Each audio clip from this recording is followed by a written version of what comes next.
Bismillahirrahmanirrahim. Assalamualaikum warahmatullahi wabarakatuh. Selamat bertemu lagi anak-anakku semuanya dengan pelajaran biologi. Kali ini saya akan membahas dengan sistem peredaran darah. Mohon disiapkan ya catatannya ya. Darah itu kita bagi menjadi 3 bagian kalau dilihat dari fungsinya.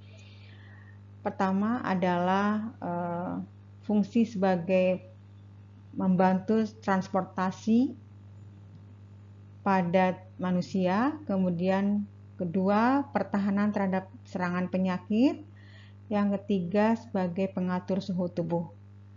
Kemudian pada sistem transportasi pada manusia ada 2, yaitu dilakukan oleh sistem peredaran darah dan sistem limfa atau getah bening. Adapun komponen darah terdiri atas bagian plasma darah, kemudian sel darah. Plasma darah itu sendiri adalah merupakan bagian yang berwarna bening. Kemudian komponen daripada plasma ini terdiri atas air, protein, ya. Kemudian di dalamnya ada senyawa organik. Nah, komponen darah ini bisa dilihat secara kasat mata untuk bagian-bagiannya ya. Bila seorang yang diambil darahnya kemudian ditampung dalam tabung reaksi, dilakukan sentrifugasi, diputar dengan cepat, maka darah akan terbagi menjadi beberapa bagian ya. Jadi kalau kalian lihat di sini darah yang sudah terbagi, bagian padat itu mengendap paling bawah dan yang bening yang atasnya ya. Jadi yang bawah ini adalah bagian padat yang terdiri atas sel darah, baik itu darah putih maupun darah merah. Sementara yang atasnya yang warna bening itu adalah plasma darahnya ya. Tadi saya sebutkan bahwa plasma darah itu mengandung air dan protein serta senyawa organik. Nah, protein plasma darah terdiri atas albumin, globulin, dan fibrinogen. Albumin menjaga tekanan osmotik darah, globulin membuat antibodi, dan fibrinogen berperan pada saat pembekuan darah.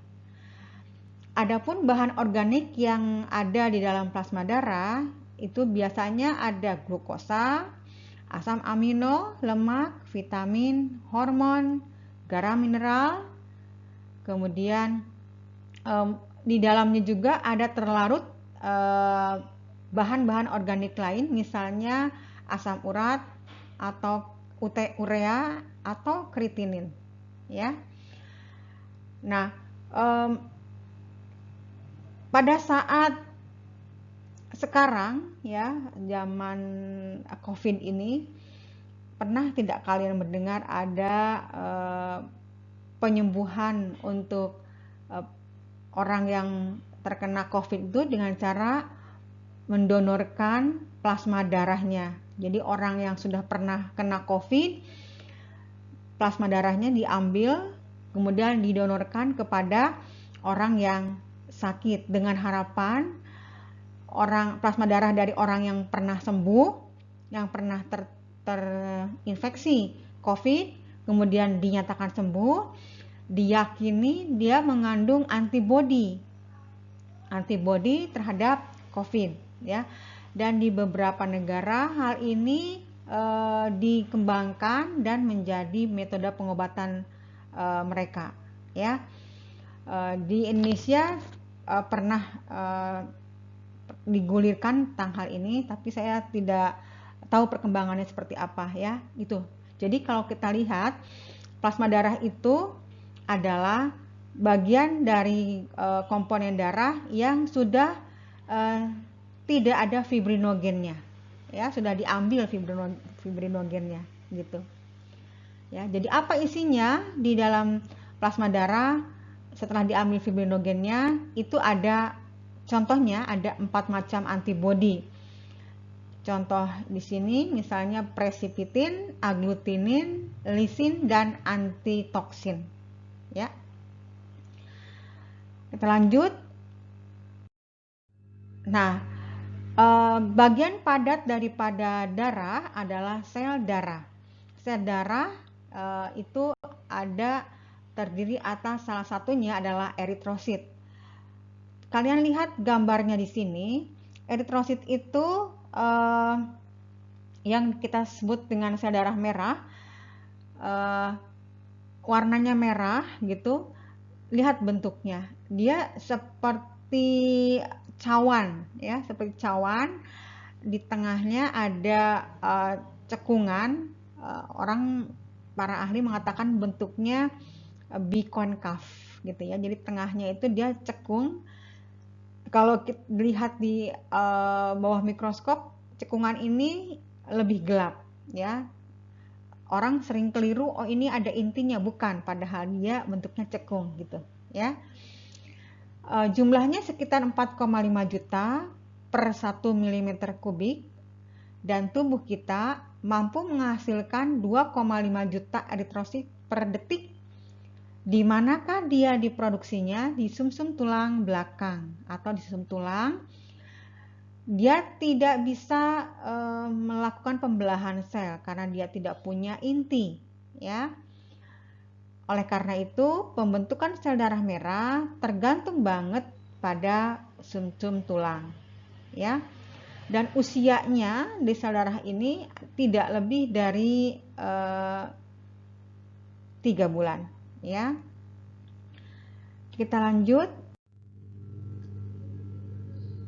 Yang kedua, sel yang padat dari bagian darah adalah leukosit. Nah, coba oleh kalian perhatikan bentuk leukosit ya. Ini bentuknya ada yang punya satu lobus, ada yang punya 2 lobus, ada yang punya 3 lobus ya. Kalau dilihat sekilas saja dari gambarnya, kita bisa mengatakan bahwa leukosit ini memiliki inti. Intinya bentuknya bermacam-macam. Ada yang intinya sebesar sel itu sendiri atau lebih kecil dari sel ya. Leukosit berperan sebagai alat pertahanan tubuh dan biasanya dia akan bekerja saat kita terinfeksi oleh kuman, oleh virus, oleh bakteri yang masuk ke dalam tubuh ya. Nah, peristiwa munculnya sel darah putih untuk menyerang antigen yang masuk, untuk menyerang racun yang masuk, disebut dengan diapidesis. Leukosit itu berfungsi untuk membersihkan sel-sel yang telah mati atau sel-sel yang mengalami luruhan dari jaringan-jaringan tubuh dengan cara memakannya secara fagositosit ya, kemudian akan dihancurkan oleh sel darah putih gitu ya.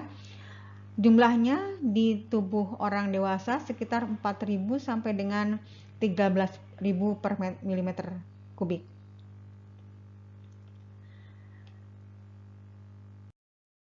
Kalau kita lihat bentuk intinya yang beraneka ragam, maka kita bagi 2. Leukosit ini ada 2, yaitu yang bentuknya berlobi, kita sebut dengan leukosit granulosit, dan yang tidak berlobi kita sebut dengan agranulosit. Anggota granulosit adalah neutrofil, eosinofil, basofil ya. Basofil itu yang satu lobus gitu, kemudian yang eosinofil yang 2 lobus, neutrofil yang 3 lobus ya. Sementara yang leukosit yang tidak bergranula, yang tidak memiliki lobus, yang kita sebut dengan agranulosit ini, terdiri dari limfosit dan monosit. Kita lanjut, sistem peredaran darah itu melibatkan komponen darah, alat peredaran darah, dan kelainan yang terjadi pada sistem peredaran darah. Ini yang kita bahas sekarang ya.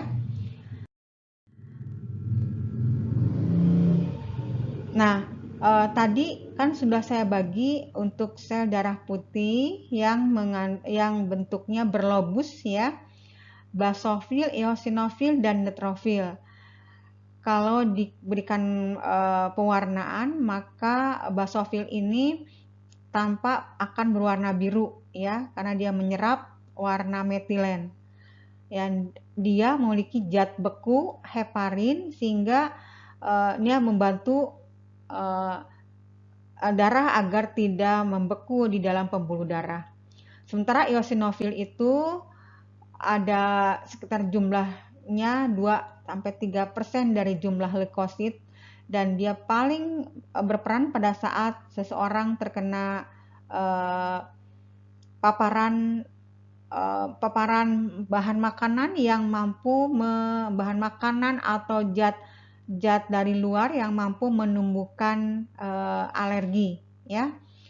Sementara neutrofil itu lebih banyak dari leukosit lain ya, dan dia untuk melawan bakteri ya, atau melawan antigen yang mungkin ukurannya lebih besar daripada neutrofil itu sendiri ya.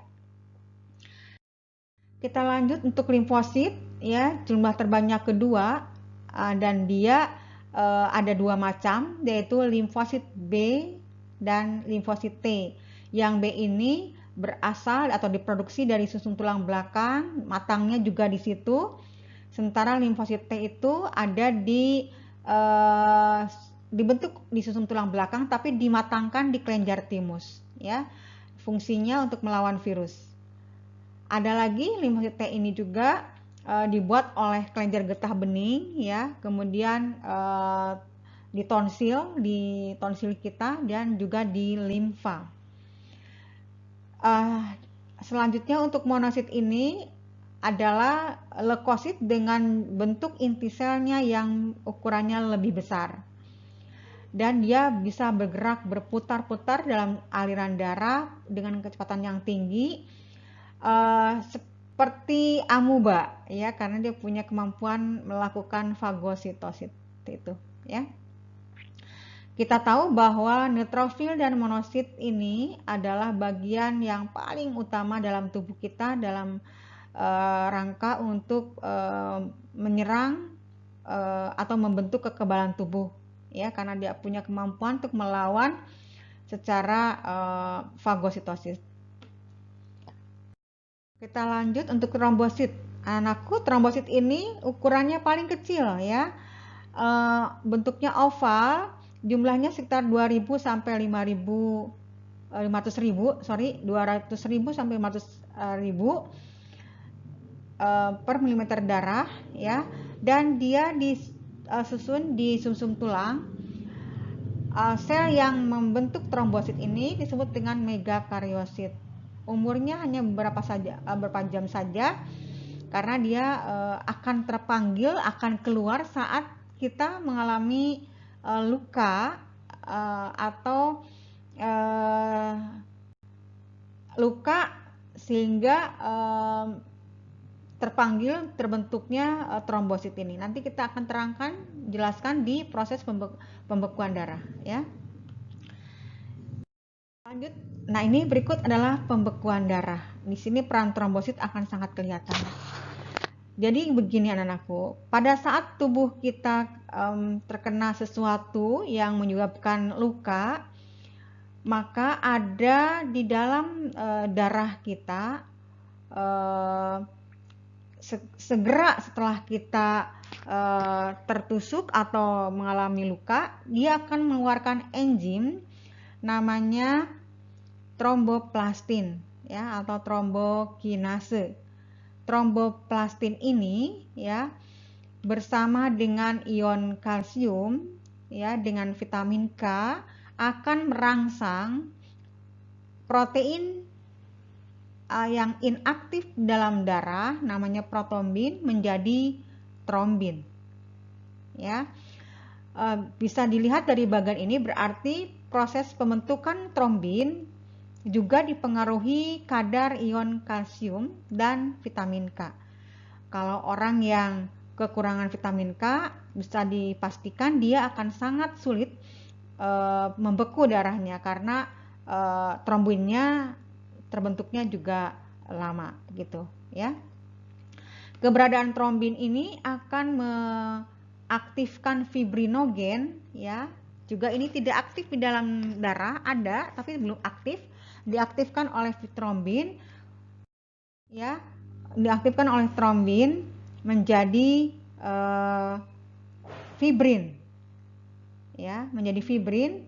Nah, fibrin ini adalah serat-serat yang berjalinan sehingga mengakibatkan dia menutup dengan segera luka tadi ya. Nah, ada beberapa upaya untuk mencegah proses pembekuan darah, yaitu menghindari agar luka tidak menyentuh bidang kasar. Kenapa? Karena salah satu sifat trombin ya adalah salah satu sifat trombosit maksud saya adalah bila mengenai benda kasar, maka si trombosit ini mudah pecah dan mengeluarkanlah antikoagulan namanya heparin atau hirudin ya, yang akan segera mengaktifkan protombin menjadi trombin begitu ya. Hal ini kemudian diambil oleh orang yang bekerja di bidang transfusi darah gitu ya. Gimana caranya agar darah yang ada di dalam plastik itu tidak mengalami pembekuan, maka ditambahkanlah zat antikoagulan heparin atau hirudin, atau tambahkan zat natrium sitrat atau natrium oksalat. Setelah itu kemudian disimpan dalam suhu yang dingin.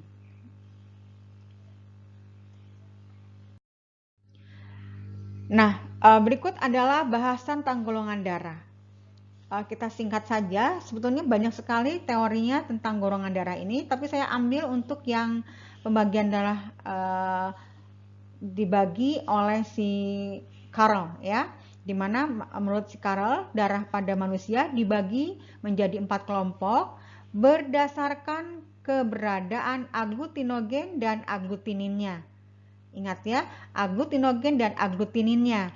Aglutinin ada di dalam eritrosit dan dikenal dengan antigen. Sementara aglutinin itu adanya di plasma darah. Kita mengenalnya sebagai antibodi. Ya. Dan punya sifat menggumpalkan antigen. Tadi antigen adalah aglutinogen, ya. Ingat, jadi golongan darah ada dibagi menjadi 4 menurut Carl. Yang umum kita pakai di Indonesia adalah 4 bagian darah, 4 bagian kelompok darah ya.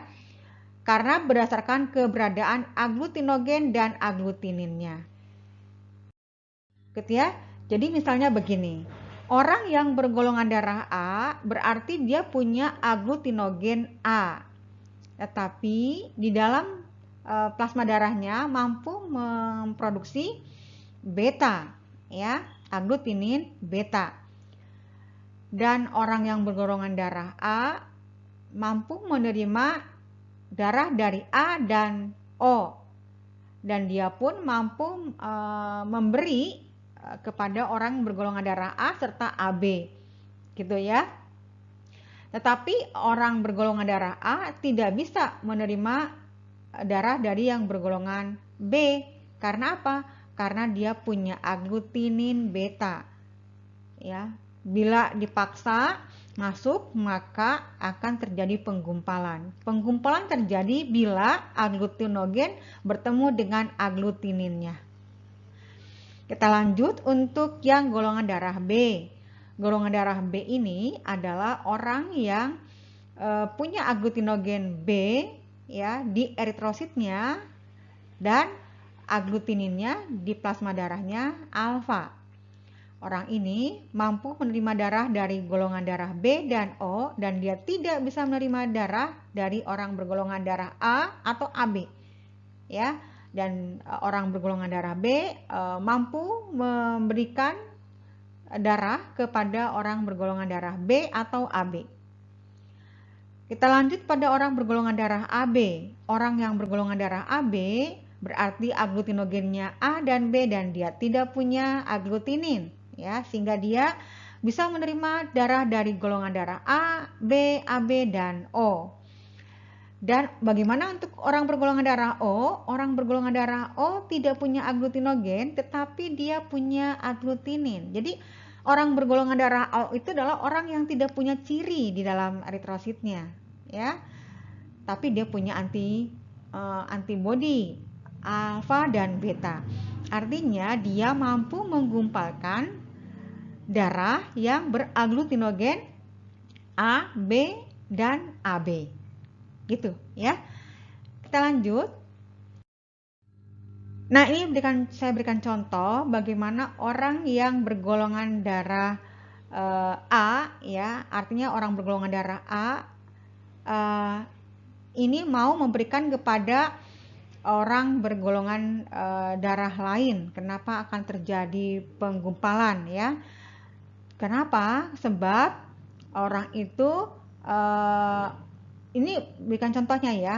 Orang golongan darah A, resipiennya A, ya, maka tidak ketemu saat donor darah antara aglutinogen dengan aglutininnya, sehingga tidak terjadi aglutinasi. Tapi kalau orang bergolongan darah A diberikan pada orang bergolongan darah B, maka akan mengakibatkan aglutinogen bertemu dengan aglutininnya, sehingga terjadilah penggumpalan, ya, atau aglutinasi. Anak-anakku, kita lanjutkan pembahasan kita pada alat peredaran darah. Alat peredaran darah terdiri atas jantung, pembuluh darah, dan kapiler darah.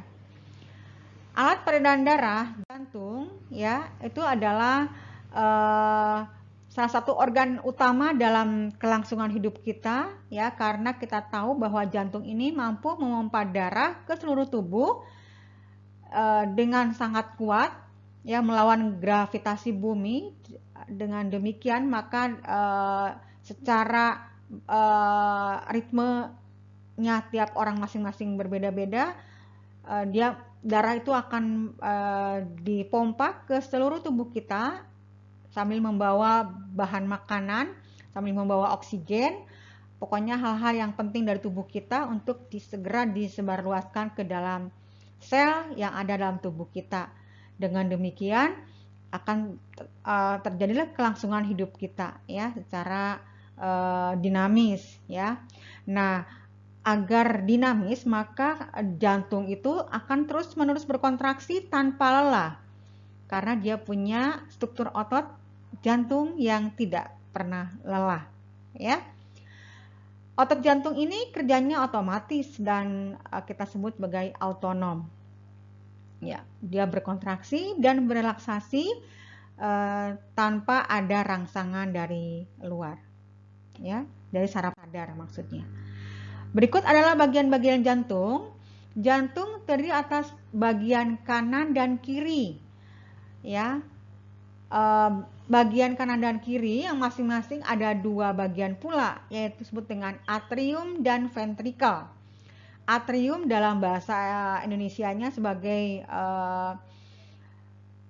serambi dan ventrikel sebagai bilik, ya. Jantung kanan berhubungan dengan fungsi pertukaran gas dan oksigen, ya. Pertukaran oksigen dan karbon dioksida dari paru-paru. Nah, di jantung yang kanan lah darah akan memompa jantung akan memompa darah ke paru-paru. Sedangkan yang kiri berhubungan dengan fungsi peredaran darah ke seluruh tubuh. Berarti jantung kiri ini memompa darah ke seluruh tubuh. Dan kalau dilihat dari struktur jantung, maka pada jantung sebelah kiri struktur ototnya lebih tebal dibandingkan dengan yang kanan. ya, dilapisi oleh selaput perikardium. Ada 3 lapisan: epikardium, miokardium, dan endokardium, ya.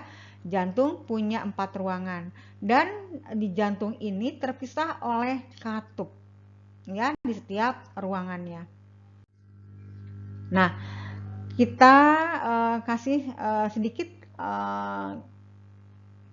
bahasan untuk atrium kanan jantung yang tadi menerima darah dari darah balik, ya, dari seluruh tubuh.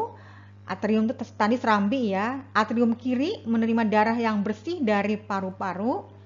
Ventrikel kanan memompa darah ke paru-paru, sementara ventrikel kiri memompa darah ke seluruh tubuh, ya. Nah, antara atrium dan ventrikel itu tidak terjadi percampuran darah, atau tidak ada darah yang balik ke atrium lagi, karena ada katup yang mencegah baliknya aliran darah ke atrium, ya, dari ventrikel. Demikian juga sebaliknya, ya. Nah, bunyi jantung yang kita dengar melalui alat stetoskop itu adalah akibat dari menutupnya katup ini, ya. Ketika masuk darah dari seluruh tubuh melalui vena cava inferior dan superior, maka akan terdengar suara loop. Nah, ketika darah keluar dari ventrikel, ya, terdengar suara dug. Nah, itu adalah karena ada katup yang berbunyi tertekan oleh si darah yang akan keluar, gitu, ya. Baik, anak-anakku, selanjutnya katup atau valvula jantung yang tadi Ibu sebutkan sebagai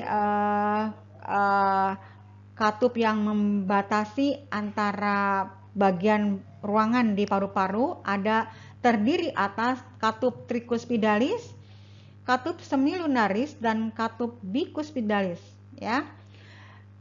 Kalau katup semilunaris itu adalah ada yang disebut dengan katup semilunaris aorta, yaitu ada di antara bilik kiri dan aorta, ya. Kemudian subseptum atau sekat itu ada di antara dinding antara bilik kiri dan kanan serta serambi kiri dan kanan. Ya, di mana sih letaknya jantung? Kalau letak jantung tuh ada di sebelah kanan kita, ya, dan bentuknya besarnya sekepalan tangan kita, ya, sebelah kanan. Kita lanjut cara kerja jantung. Pada saat jantung berkontraksi, maka ruangan jantung mengendur. Ketika jantung berdenyut, ruangan jantung mengendur. Saat itulah darah masuk, ya, dari vena cava, ya. Pada saat ini disebut dengan diastol. Sementara ketika jantung berkontraksi atau saat jantung memompa darah keluar disebutlah dengan sistol. Kedua serambi mengendur dan berkontraksi secara bersamaan, ya. Kedua bilik juga demikian, mengendur dan berkontraksi secara bersamaan.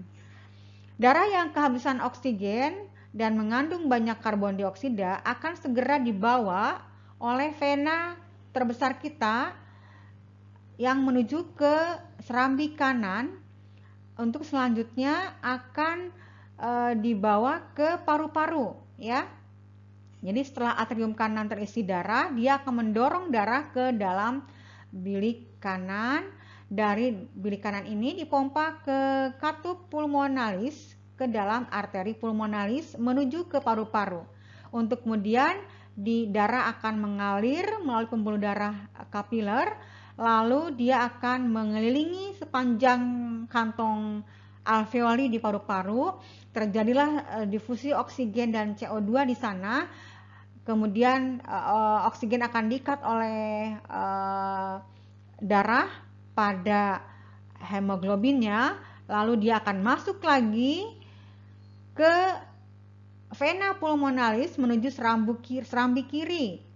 Nah, peredaran darah di antara bagian kanan jantung, paru-paru, atrium kiri disebut dengan sirkulasi pulmonalis. Demikian juga saat darah dari dalam serambi kiri akan didorong menuju bilik kiri. Selanjutnya darah yang bersih ini akan masuk ke dalam bagian ventricle untuk selanjutnya akan dipompa ke seluruh tubuh, ya. Ya. Berikut adalah gambaran tentang pembuluh darah arteri atau kita kenal dengan nadi.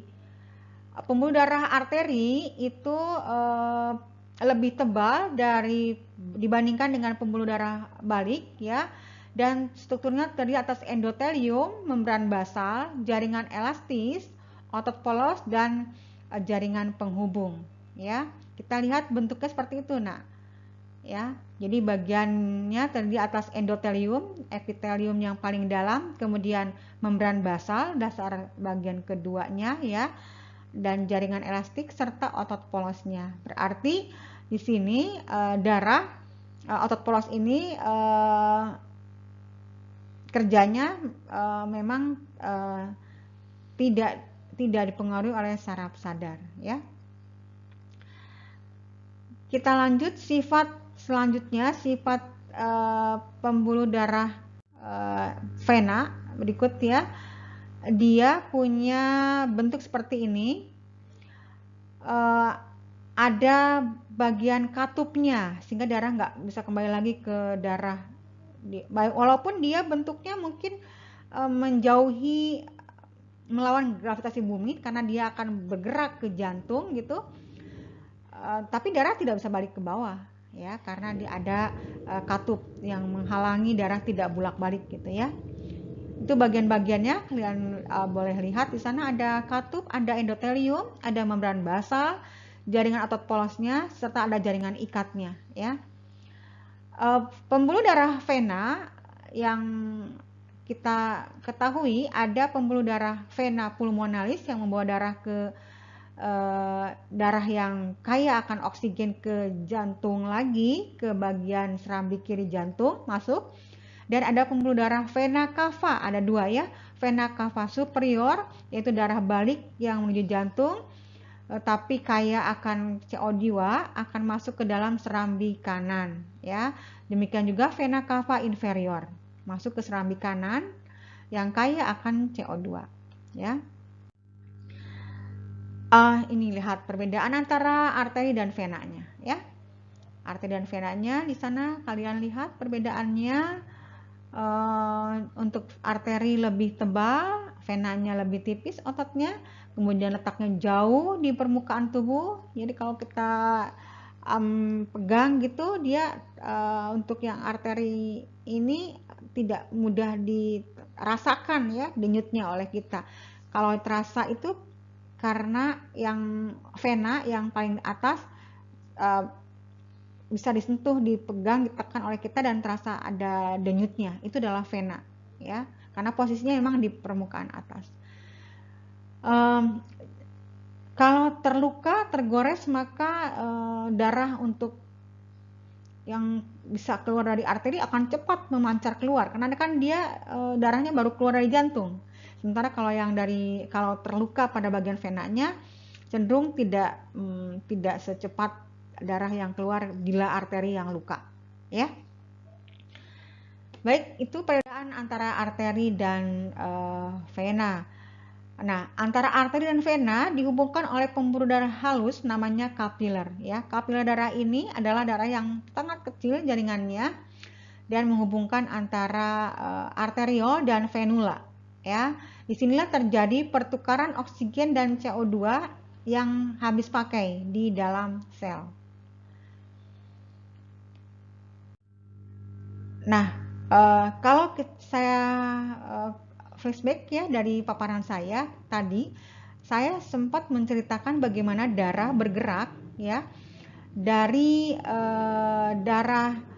dari jantung, paru-paru jantung, kemudian darah dari jantung seluruh tubuh balik lagi ke jantung. Nah, berarti itu kita bagi peredaran darah ini ada dua, peredaran darah kecil dan peredaran darah besar, ya. Kalau dilihat dari darah yang ada dalam pembuluh darah kita yang tidak pernah keluar dari pembuluh darah, maka peredaran darah tubuh kita ini dikelompokkan ke dalam peredaran darah tertutup. Artinya darah selamanya berada di dalam pembuluh darah. Ya. Kita lanjut anak-anak. Untuk sistem peredaran darah ini saya simpulkan seperti ini ya nak ya, yang peredaran darah kecil dan peredaran darah besar ya. Begitu. Silahkan diperhatikan bagaimana perbedaannya untuk darah kecil dan besar. Peredaran darah besar ini disebut dengan peredaran darah di mana darah satu kali melewati jantung ya, karena setelah dibersihkan di dalam paru-paru ya. Kita lanjut, kelainan pada sistem peredaran darah terdiri atas hemofili. Orang yang punya penyakit hemofili berarti orang ini tidak mampu melakukan pembekuan darah karena orang ini tidak memiliki zat anti beku darah dalam tubuhnya ya. Kemudian talasemia adalah orang yang darahnya itu tidak bisa dibentuk di dalam susun tulang belakangnya. Kita tahu bahwa sel darah merah itu punya usia tidak lebih dari 3-4 bulan. Orang yang talasemia tidak mampu memproduksi sel darah merahnya di sumsum tulang belakangnya. Sementara sel darah merah itu punya sifat punya sifat yang sangat sangat terbatas usianya. 3 bulan dia akan dihancurkan, dibersihkan di hati untuk diproduksi kembali di darah baru. Karena dia tidak punya kemampuan pada sumsum tulang belakangnya menyusun lagi sel darah merah, berarti dia tergantung dari transfusi darah. Sickle cell anemia ya, yaitu orang di mana selnya itu bentuknya kan tadi seharusnya sel darah merah itu kan bikonkav ya. Bikonkav ini membantu mengikat Hb, mengikat oksigen ya. Itu anatomi dari darah itu sendiri. Nah, orang yang punya sifat selnya sickle cell anemia, orang itu bentuk sel darah merahnya tidak beraturan sehingga tidak sangat kesulitan untuk mengikat hemoglobin. Malah akibatnya orang yang punya darah seperti ini, sel darah satu dengan yang lainnya nyangkut ya, sehingga membentuk gumpalan-gumpalan dan mengakibatkan padatan yang menghalangi lancarnya darah untuk jalan. Akibatnya tentu dia akan mengalami anemia berat ya, karena darahnya kental tapi tidak mampu mengikat oksigen ya.